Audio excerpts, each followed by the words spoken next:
And finally, the day comes where somebody says, little Mary and Johnny's mommy, we need you to get them some help. And you're like, great, where do I begin?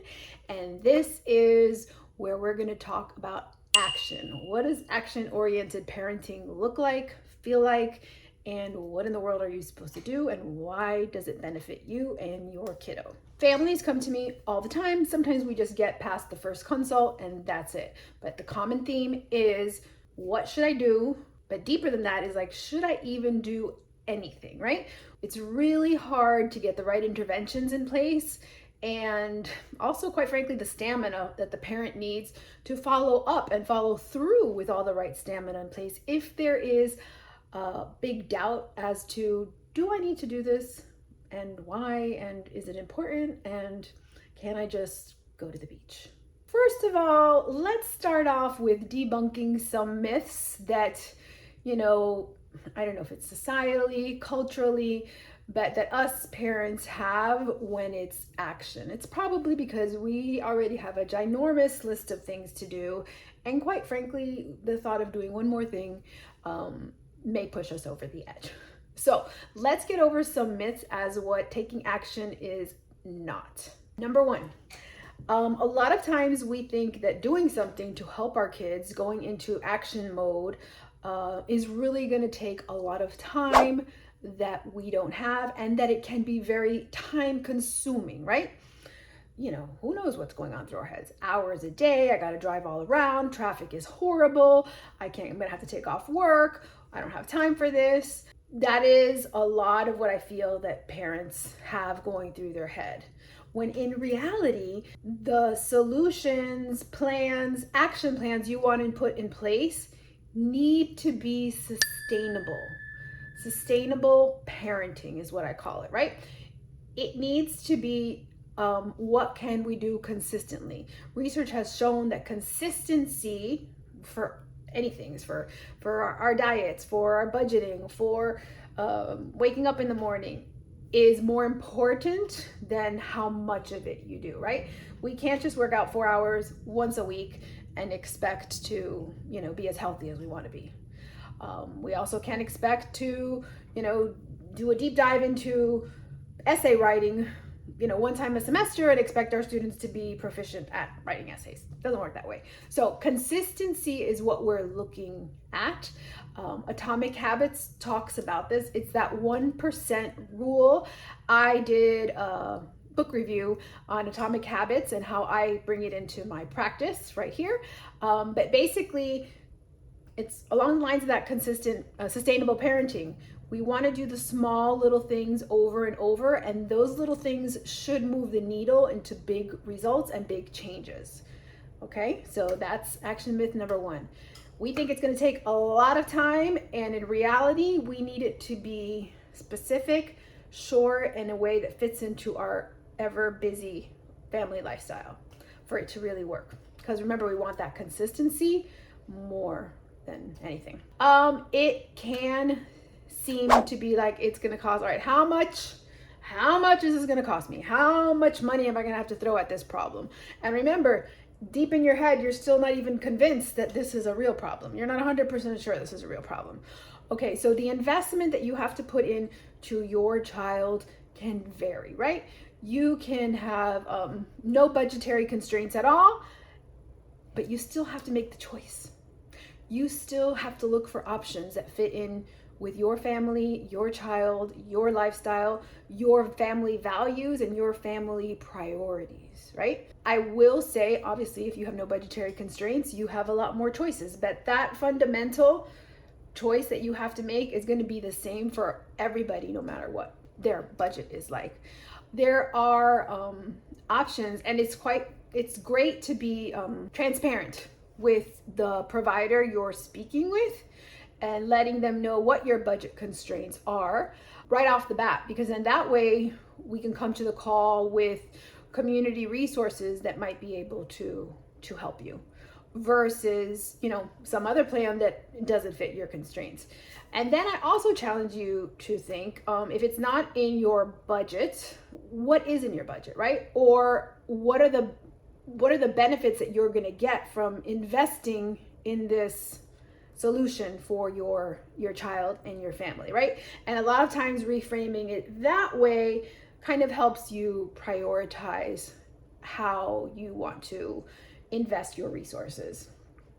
That sometimes can be helpful for families when they're figuring out, what am I going to do, and do I want to do anything, and do I have to do anything? The third thing we're going to talk about is your perspective and your mindset, okay?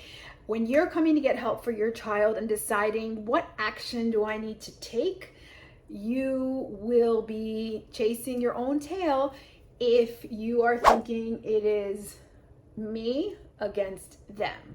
For example,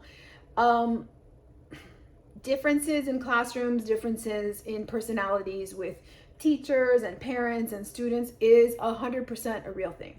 However, if you have had 3 different teachers tell you about your kid, ranging from preschool to, your mother-in-law, to now you finally get this one teacher that's really like, hey, we need resources here.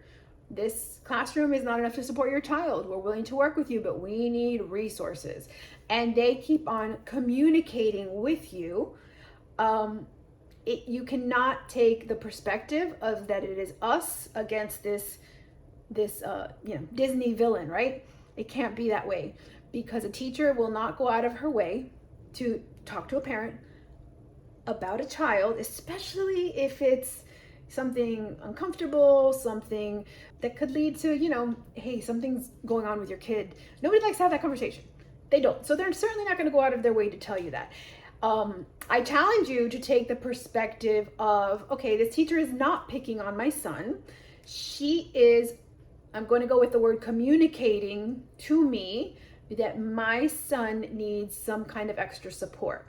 That may be what you need to take action and help, and then realize that your teacher is a team member and you guys work together on the same side versus working against each other.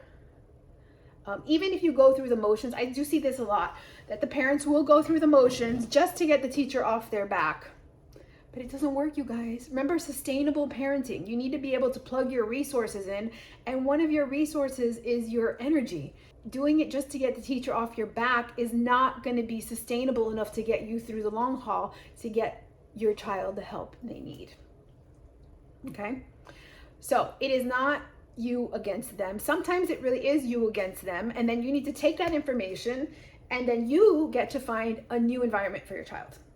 If you really think that that environment is not the best, that they're really out to get your child, that your child is being picked on, then you get to find another environment for your child. But until then, you get to work with this teacher that is giving you communications that you don't see because you're not in the classroom on your child, and you guys get to work together. And I'm telling you, that is night and day, the changes that you're seeing. And at the end, it's going to benefit your child.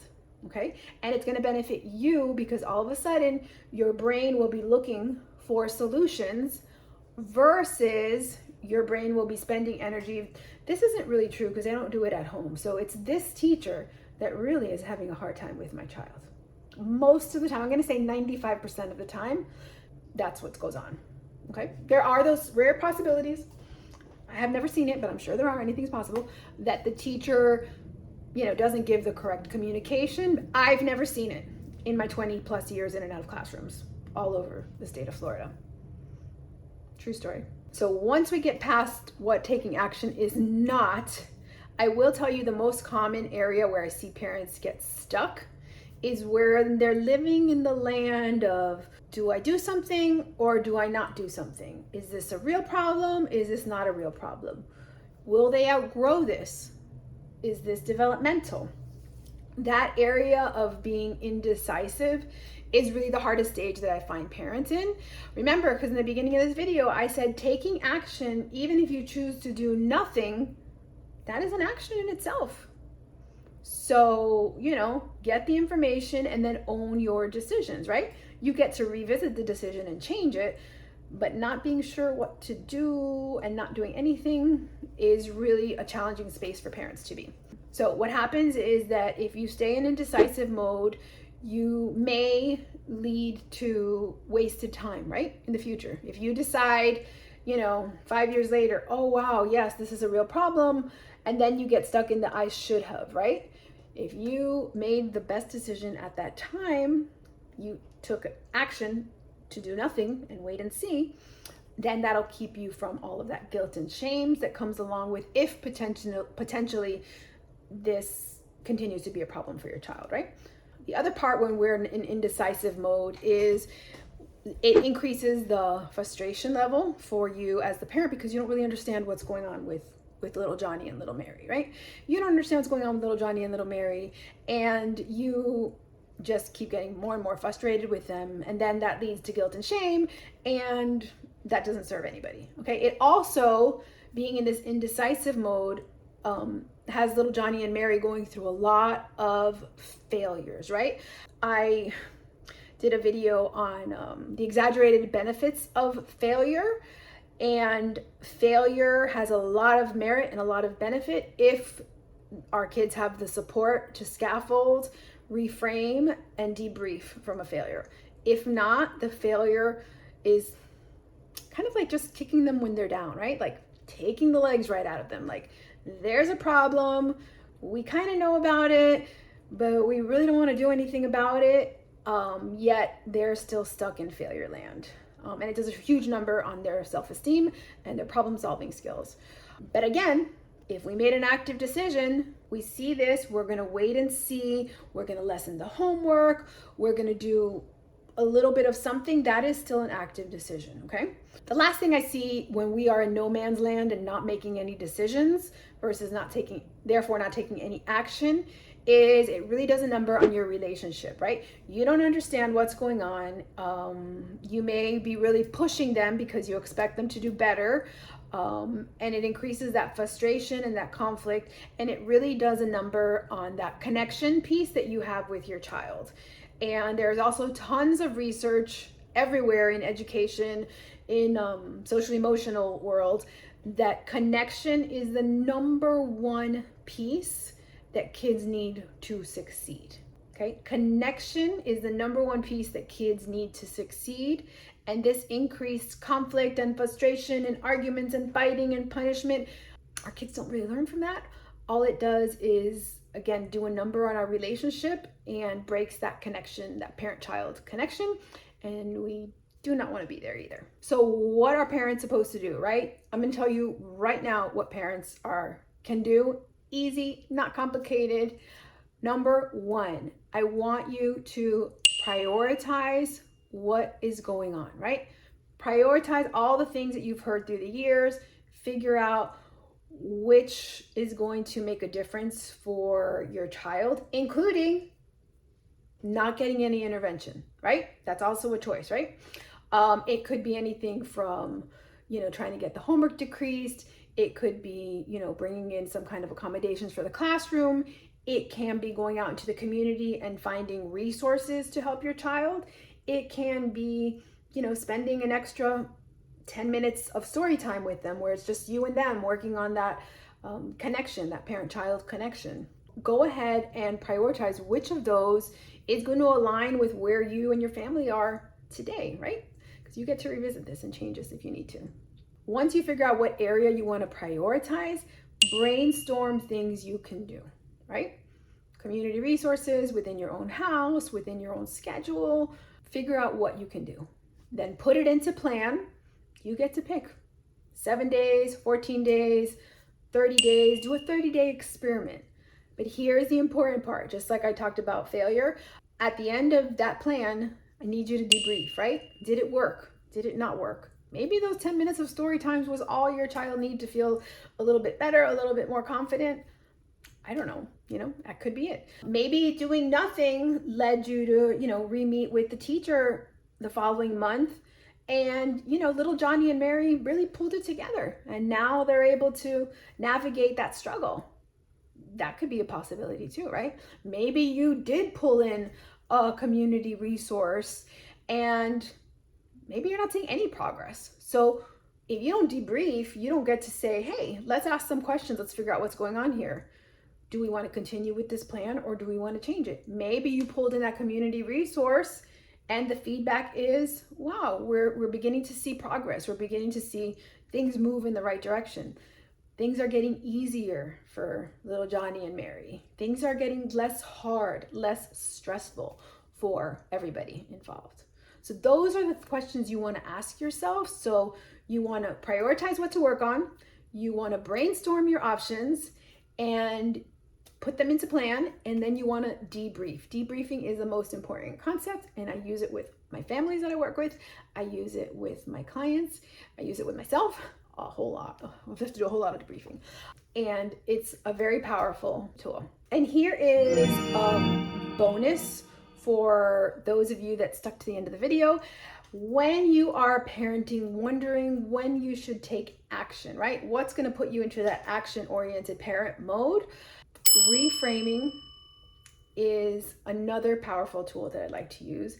Taking the struggles that little Johnny is going through and saying, this is not, who they are. They're not trying to intentionally, purposefully drive us crazy. They're really struggling with self-control. They're really struggling with emotional control. They're really struggling with organization skill. These are all executive functioning skills that will show up in all areas of life in our kiddos, particularly in our kiddos that are having some kind of a struggle. We can always put on the executive functioning lens. And the beauty of reframing it this way is that once we reframe it as an executive functioning situation, we can help build that executive functioning skill. All executive functioning skills get better. Executive functioning skills are basically what makes life easy. Okay, so you get to reframe what's going on and figure out what action you want to take in your action-oriented parenting.